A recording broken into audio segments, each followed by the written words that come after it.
चिड़िया के जंगल में टुनटुनी चिड़िया अपनी सास सुंदरी कौवी के साथ रहती थी। एक दिन वो अपनी सास से कहती है, माँ जी, रानी के पापा को गुजरे आज 6 महीने हो गए। जैसे तैसे मैंने इतने दिनों तक घर का खर्चा चलाया, अब घर चलाना बहुत मुश्किल हो रहा है। अरे करमजली, मेरे घर की ये दुर्दशा तेरे ही कारण हुई है। ना तूने मेरे बेटे से झगड़ा किया होता और ना ही उसने जहर खाया होता। माँ जी, किस घर में पति पत्नी का झगड़ा नहीं होता। मुझे क्या पता था कि वो जहर खा लेंगे। मेरी बेटी भूख से तड़प रही है। कई दिनों से मैंने उसे एक समय का ही खाना दिया है। उन्होंने मरने से पहले मेरी और मेरी बच्ची के बारे में जरा भी नहीं सोचा। आप कहीं तो मैं जाकर कहीं काम कर लूं। कुलक्षणी, मेरे बेटे को खाकर तेरा पेट नहीं भरा, अब नाते रिश्तेदारों में भी मेरी नाक कटवाना चाहती है। तू अगर काम करने बाहर जाएगी तो मेरे रिश्तेदार क्या कहेंगे? आज तक हमारे घर की किसी बहू ने घर से बाहर निकलकर कभी काम नहीं किया। तब तक आप लोग कमेंट में बताएं 500 - 250 कितने होते हैं? माँ जी, आपको अपने रिश्तेदारों की फिक्र है पर अपनी पोती की नहीं। मुझसे मेरी बेटी की भूख देखी नहीं जा रही है। मैं कल से खेत में काम करने जाऊंगी। आप रानी बेटी का ध्यान रख लेना। कैसे करेगी तू खेती? कभी तूने खेत में काम किया है? माँ जी, अब चिंता मत करिए, धीरे धीरे मैं सब सीख जाऊंगी। टुनटुनी अपने खेत में जाकर काम करने लगती है। तभी साधु महाराज वहाँ आते हैं। आइए आइए साधु महाराज, मैं आपकी क्या सेवा कर सकती हूँ? बेटिया, मुझे जोरों की प्यास लगी है। तुम्हें खेत में काम करते देखा तो तुम्हारे पास चला आया। मुझे पानी पिला दो, प्यास से मेरा गला सूख रहा है। यहाँ आसपास कोई तालाब या कुआं भी नजर नहीं आ रहा है। बाबा, मैं अभी आपको पानी देती हूँ। ये लीजिए, मेरे पास ये सूखी रोटी है, इसे खाकर आप पानी पी लीजिए। मेरी माँ कहती थी कभी खाली पेट पानी नहीं पीना चाहिए। वो साधु रोटी खाकर पानी पी लेता है। बिटिया, तूने मेरी प्यास बुझाई है। मैं तुम्हें कुछ देना चाहता हूँ। ये लो केले के बीज, इन्हें अपने खेत में बो देना। भगवान तुम्हारा भला करेंगे। इतना कहकर वो साधु वहाँ से चला जाता है। उसके जाते ही बबली कबूतरी टुनटुनी चिड़िया के पास आती है। अरे टुनटुनी बहू, ये साधु तुमसे क्या बातें कर रहा था? इन साधुओं पर ज्यादा भरोसा मत करना, मूर्ख बनाकर कुछ लूट लेते हैं। ऐसी कोई बात नहीं काकी, बाबा को प्यास लगी थी इसलिए पानी पीने आए थे। जाते जाते उन्होंने मुझे केले के बीज दिए हैं।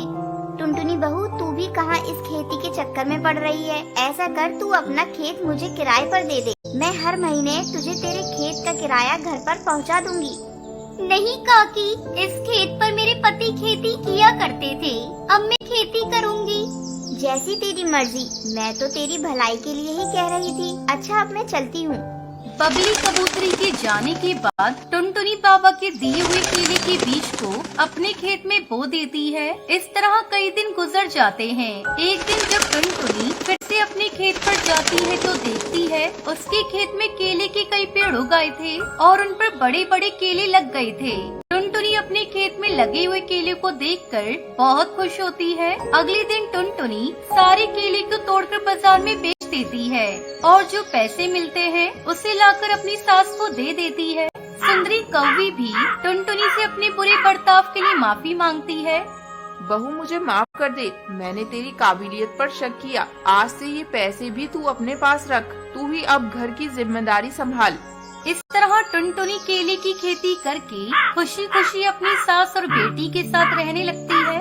कश्मीर में टुनटुनी चिड़िया अपने पति हरिया किसान के साथ रहती थी। उसके 2 बच्चे थे, बेटी का नाम कालू और बेटी का नाम टोनी था। हरिया तोता अपने खेतों में केले उगाकर बेचा करता था और उससे अपने घर का खर्च चलाता था। कई सालों बाद इस बार हरिया किसान के खेत में केले की अच्छी फसल हुई थी। केले की अच्छी फसल देखकर टुनटुनी चिड़िया अपने पति से कहती है, सुनिए जी, इस बार ऊपर वाले की कृपा से अच्छी फसल हुई है। इन्हें बेचकर जो पैसे मिलेंगे उनसे हम अपना पक्का घर बनाएंगे और अपने बच्चों का भी अच्छे स्कूल में दाखिला करा देंगे।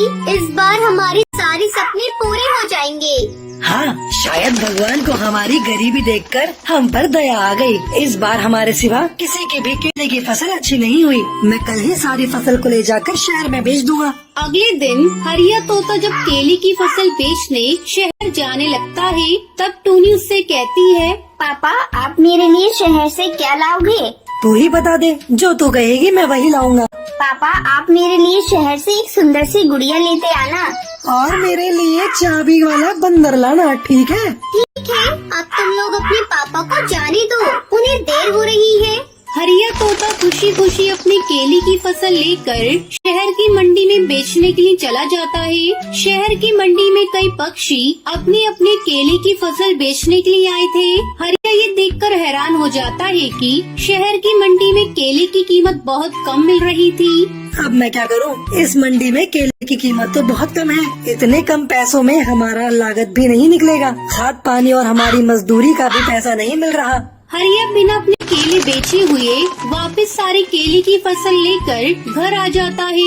ये मैं क्या देख रही हूँ जी? आप तो शहर केले बेचने गए थे, लेकिन आपने केले को बेचा क्यों नहीं? हरिया तोता दुखी मन से सारी बात टुनटुनी चिड़िया को बताता है।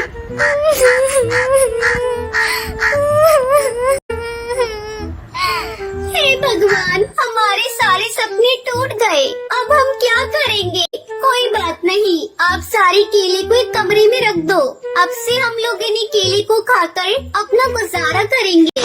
इस तरह पूरा परिवार केले खाकर अपने दिन काटने लगी। एक दिन जब टुनटुनी चिड़िया अपनी बेटी को केले खाने को देती है, तो टूनी कहती है, क्या माँ तुम हर दिन हमें केले खाने को देती हो? मुझे आज इन केलों को नहीं खाना। मुझे तो तुम्हारे हाथ की बने हुए केले के चिप्स खाने हैं। हाँ माँ, मैं भी केला चिप्स ही खाऊंगा, वरना भूखा ही रहूंगा। अच्छा बाबा, आज मैं तुम लोगों के लिए केले के चिप्स ही बनाऊंगी। आप खुश? दोनों बच्चे खुश हो जाते हैं। टुनटुनी चिड़िया केले चिप्स बनाने के लिए जाती है। ये क्या? तेल का डब्बा तो बिल्कुल ही खाली है, इसमें तो तेल है ही नहीं। ऐसा करती हूँ, मैं बिना तेल के तवे पर सेक देती हूँ। फिर टुनटुनी केले को बारीक काट कर चिप्स बनाती है। आओ बच्चों, तुम्हारा मनपसंद केला चिप्स तैयार है। दोनों बच्चे केला चिप्स खाते हैं। माँ आज के केला चिप्स तो पहले से भी ज्यादा स्वादिष्ट है। टुनटुनी भी केला चिप्स खाती है। उसे विश्वास नहीं हो रहा था कि उसने केले की इतनी स्वादिष्ट चिप्स बनाए हैं। वाकई ये चिप्स तो बहुत ही स्वादिष्ट है। ऐसा करती हूँ, मैं कल से ही केले का चिप्स बेचने का काम शुरू कर देती हूँ। हो सकता है इसमें भगवान की कोई इच्छा हो और केले चिप्स बेचकर हम लोग अमीर हो जाएं। अगले दिन से टुनटुनी चिड़िया केला चिप्स बनाकर बेचने लगती है। टुनटुनी चिड़िया के ठेले पर कुछ पक्षी केले चिप्स खाने के लिए आते हैं। इससे उसकी अच्छी कमाई होने लगती है। देख लिया जी, ये केले की फसल हमारे बहुत काम आई। अब तो हर सीजन में आप खेत में केवल केले ही उगाइएगा। हमें मंडी में ले जाकर केले की फसल बेचने की कोई चिंता नहीं। ये लो कुछ पैसे और दोनों बच्चों को ले जाकर किसी अच्छे स्कूल में दाखिला करा दो। इस साल हरिया किसान अपने खेत में केला उगाता है और टुनटुनी चिड़िया केले से बनी हुई चिप्स बेचकर अपना जीवन खुशी खुशी गुजारने लगी। कश्मीर के जंगल में टुनटुनी चिड़िया अपने पति कालू कौवे के साथ रहती थी। बारिश का मौसम था, जोरों से बारिश हो रही थी। लगातार कई दिनों तक बारिश होती रहती है। सबके खेतों में पानी भर चुका था। एक दिन टुनटुनी चिड़िया अपने पति कालू कौवे से कहती है, सुनो जी, मैं सोच रही हूँ बारिश रुक जाए तो इस बार हम लोग अपने खेत में आइसक्रीम की फसल लगा देते हैं। कई सालों के बाद इतनी अच्छी बारिश हुई है।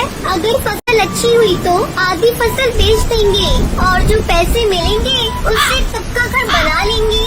तुम ठीक कह रही हो। हम इस बार अपने खेत में आइसक्रीम की फसल उगाएंगे, लेकिन हम आइसक्रीम के जादुई बीज कहाँ से लाएंगे? तो उसकी चिंता मत करो, मैं एक भले जादूगर को जानती हूँ।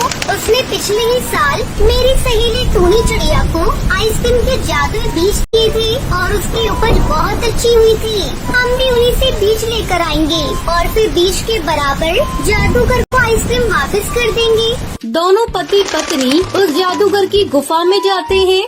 क्यों री टुनटुनी, आज इस जादूगर की याद कैसे आ गई? वैसे तो कभी मुझे याद नहीं करती। जरूर मुझसे कोई काम होगा, तभी तू मेरे पास आई है। अब बता मुझसे क्या काम है?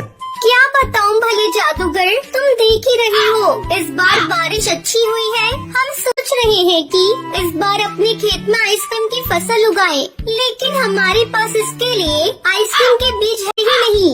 अगर आप मुझे बीज दे देंगे तो आपकी हम पर बहुत बड़ी कृपा होगी। तो ठीक है, लेकिन तू समय पर मेरे बीज के बराबर आइसक्रीम वापस कर देना। ठीक है जादूगर, आप चिंता ना करें। जादूगर टुनटुनी चिड़िया को आइसक्रीम के बीज दे देता है। कालू कौआ और टुनटुनी चिड़िया बीज लेकर वापस घर लौट आते हैं। फिर अगले दिन टुनटुनी चिड़िया अपनी बेटी पिंकी के साथ खेत में बीज को बिखेर देती है। इस तरह कई दिन गुजर जाते हैं। एक दिन टुनटुनी चिड़िया कालू कौए को खेत में भेजती है। कई दिन हो गए खेत में बीज डाले, जाओ एक बार जाकर देख लो कहीं बीज सूख तो नहीं गए। अगर बीज सूख रहे होंगे तो सिंचाई कर देना। कालू कौआ अपने खेत पर जाता है। वो देखता है सचमुच में सारे बीज सूख रहे थे। अरे ये क्या, ये बीज तो सूख रहे हैं। इससे तो सारी फसल ही खराब हो जाएगी। मुझे कैसे भी करके अपनी फसल की सिंचाई करनी होगी। ऐसा सोचकर कालू कौआ मुखिया के पास जाता है। मुखिया जी, मेरी आइसक्रीम की फसल सूख रही है। अगर आप मुझे पंप दे देते तो मैं अपने खेतों की सिंचाई कर देता। मुखिया कालू कौए को पंप नहीं देता। अबे चल भाग यहाँ से, मैं तुझे अपना पंप नहीं दे सकता। मुझे भी अपने खेत की सिंचाई करनी है। कालू दुखी होकर अपने खेत पर वापस लौट आता है और किसी तरह पास वाली नदी से पानी लाकर अपने खेत की सिंचाई करता है। कुछ ही दिनों में कालू के खेत में आइसक्रीम की फसल लहराने लगती है। जब ये खबर मुखिया के पास पहुंचती है तो वो जल भुन जाता है और किसी तरह से आइसक्रीम की फसल को बर्बाद करने के लिए योजना बनाने लगता है। उधर टुनटुनी चिड़िया और कालू कौआ भी अपनी फसल पक जाने पर काटने की तैयारी करने लगते हैं। कालू जी, अब अपनी फसल पक चुकी है और इसमें से आइसक्रीम भी निकल आई है। अब इसे हम लोग बाजार में बेच देते हैं। फिर दोनों जल्दी जल्दी अपनी आइसक्रीम को इकट्ठा करते हैं और उसे अपने घर लेकर आते हैं। चलो जी, आखिरकार हमारी आइसक्रीम की फसल कट गई है। अब कल जाकर हम लोगों को जादूगर के उनके बीज के बराबर का फसल वापस कर देना होगा। फिर आराम से आइसक्रीम को बाजार में ले जाकर बेच देंगे। अब तुम जाकर जल्दी से मुँह हाथ धो लो, मैं तुम्हारे लिए भोजन परोसती हूँ। दोनों पति पत्नी भोजन करके सो जाते हैं। अचानक आधी रात को मुखिया उनकी फसल को चुराने के लिए उनके घर में घुस जाता है। खटखट की आवाज सुनकर टुनटुनी चिड़िया की नींद खुल जाती है और वो चोर चोर करके शोर मचाने लगती है। टुनटुनी चिड़िया की आवाज सुनकर सभी पक्षी इकट्ठा हो जाते हैं और मुखिया को पकड़ लेते हैं। किसी तरह मुखिया उन पक्षियों से अपनी जान बचाकर भाग जाता है और अगले दिन टुनटुनी चिड़िया कालू कौए के साथ बाजार जाती है। आइसक्रीम ले लो, रंग बिरंगी आइसक्रीम। खट्टी मीठी आइसक्रीम ले लो, लाल पीली नीली आइसक्रीम ले लो। टुनटुनी मौसी, एक लाल आइसक्रीम मुझे भी देना। और इस तरह दोनों पति पत्नी आइसक्रीम बेचकर खूब सारे पैसे कमाते हैं। फिर सभी खुशी खुशी